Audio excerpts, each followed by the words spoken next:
Assalamualaikum. Hai anak-anak, apa kabar kalian? Semoga kalian tetap sehat ya. Hari ini kita akan mulai belajar bahasa Indonesia.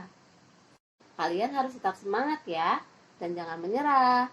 Ayo kita mulai pelajaran hari ini tentang mengidentifikasi informasi teks deskripsi.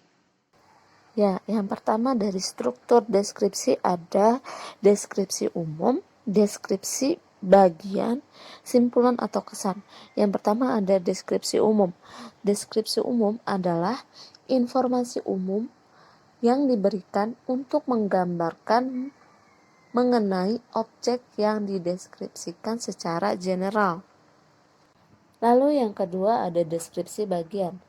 Deskripsi bagian adalah struktur teks deskripsi yang memuat deskripsi secara terperinci dan menggambarkan secara jelas objek yang dideskripsikan.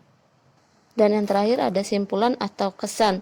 Bagian ini tentang kesan penulis terhadap subjek yang dijelaskan. Yuk kita lanjut. Ya, selanjutnya ada unsur kebahasaan teks deskripsi. Yang pertama ada rujukan kata.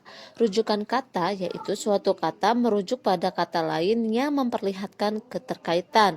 Rujukan kata dengan kata ganti. Misalnya kata ganti orang, kepunyaan, dan penunjuk. Lalu selanjutnya ada kata berimbuhan.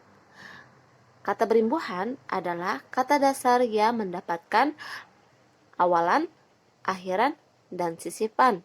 Maksudnya di sini, coba kita lihat contohnya, ada memasak. Kata dasar memasak itu adalah masak. Diberikan awalan me. Lalu untuk contoh akhiran ada nyanyian. Nyanyi. Kata dasarnya adalah nyanyi. Dipakaikan kata berimbuhan akhiran jadi nyanyian. Lalu ada kata leluhur. Leluhur itu kata dasarnya adalah luhur. Diberikan kata berimbuhan sisipan L menjadi leluhur. Awalnya dari kata dasar luhur menjadi leluhur. Seperti itu. Lalu selanjutnya ada konjungsi atau kata penghubung.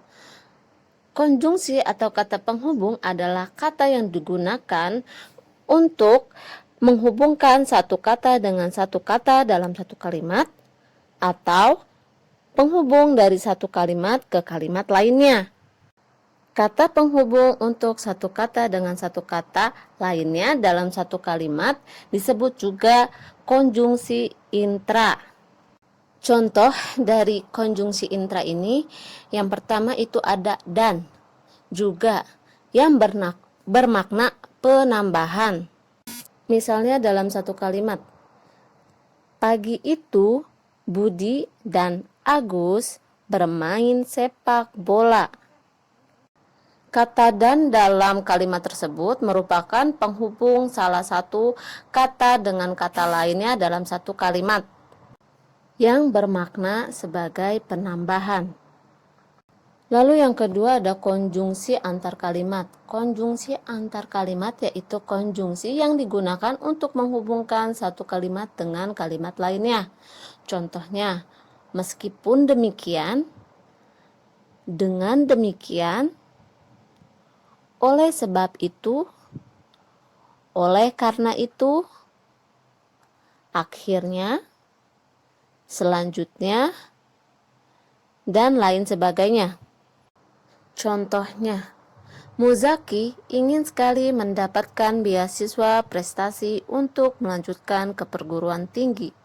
Oleh karena itu, ia selalu giat belajar.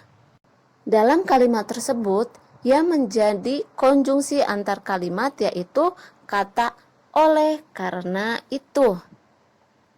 Lalu selanjutnya ada kata kelompok atau frasa, yaitu kumpulan antara dua kata atau lebih yang tersusun dari kata bermakna dan membentuk arti kata baru.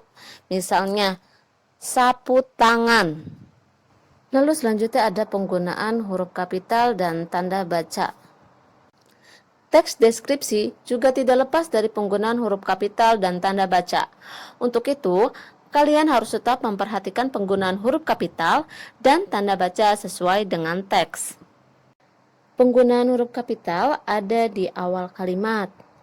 Lalu ada nama orang, nama tempat, nama bulan, nama negara, atau yang lainnya. Lalu, untuk tanda baca, perhatikan juga titik, koma, tanda seru, tanda kurung. Seperti itu ya anak-anak.